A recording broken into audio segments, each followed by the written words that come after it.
mesmerizing wedding collection. Tejaswini by Chungat Jewelry.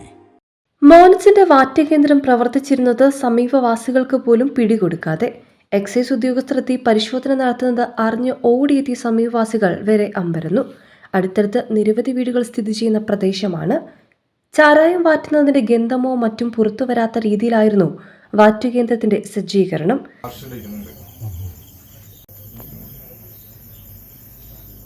ഇതെല്ലാം ചാരായം, ഇതെല്ലാം ഭാഷ.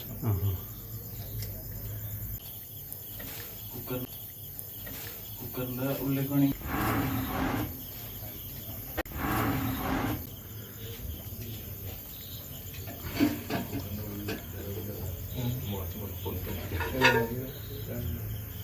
കുക്കറിന്റെ ഉള്ളിൽ വല്ല ഭാഷ.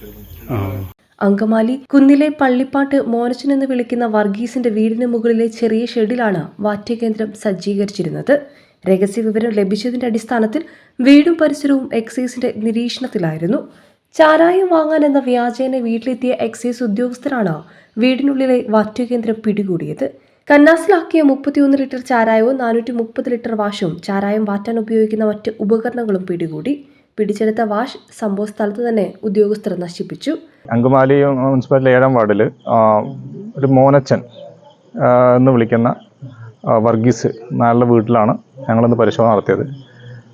താഴത്തു നിന്ന് നിലയിൽ നിന്ന് നമുക്കൊരു 5 ലിറ്റർ ചാരായം കിട്ടിയതിന് ശേഷം ഇതേത് കൂടുതൽ ചോദ്യം ചെയ്തപ്പോഴാണ് ടെറസിൻ്റെ മുകളിലുള്ളൊരു റൂമിനകത്ത് വൻ രീതിയിൽ ഡിസ്റ്റിലേഷൻ, അത് ചാരായം വാറ്റിയെടുക്കുന്നുള്ള ഡിസ്റ്റിലേഷൻ യൂണിറ്റ് പോലെയാണ് പ്രവർത്തിച്ചു വരുന്നത്.